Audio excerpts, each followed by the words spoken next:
Okay, Mr. Polyev, thank you so much for the time today. Let's start with the main reason that you're here. On Thursday, we know that Justin Trudeau announced that he's going to pause the carbon tax on home heating oil for 3 years in Atlantic Canada and double the rebate for rural residents across the country.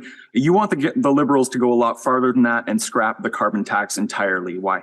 It's only fair. I mean, after 8 years of Justin Trudeau, life costs more, work doesn't pay, housing costs have doubled.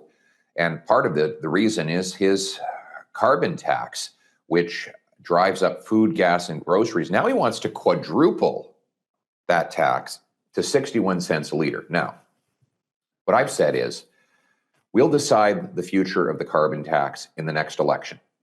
But in the meantime, he's offered a pause on home heating fuels for Atlantic Canadians. What about people in Thunder Bay? Thunder Bay is cold, as you know, and the Liberal MPs have failed to give Thunder Bay residents an exemption or a pause on their natural gas and propane heat. So why is it that Patty Hajdu and Marcus Pawlowski have not gotten the same carve-out for Thunder Bay that Justin Trudeau has offered other Canadians in the East? You've long said that you're against the carbon tax. Now, we have seen the impact, though, of climate change here in northwestern Ontario. We know that remote First Nations have been forced to evacuate several times in recent years due to wildfires and flooding. So if a carbon tax isn't part of the solution to reduce greenhouse gas emissions, then how do we achieve that 40% reduction that Canada has committed to by 2030?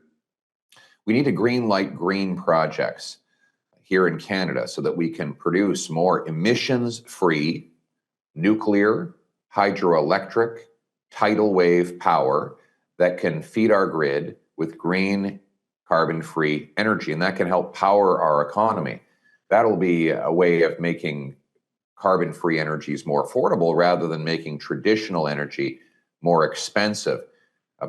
Justin Trudeau has effectively admitted that his carbon tax is not an environmental plan by pausing that tax on the home heating fuels in Atlantic Canada.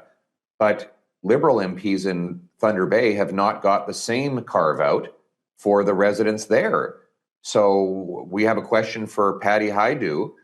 Is this a case on the carbon tax of do as I say, not as I do?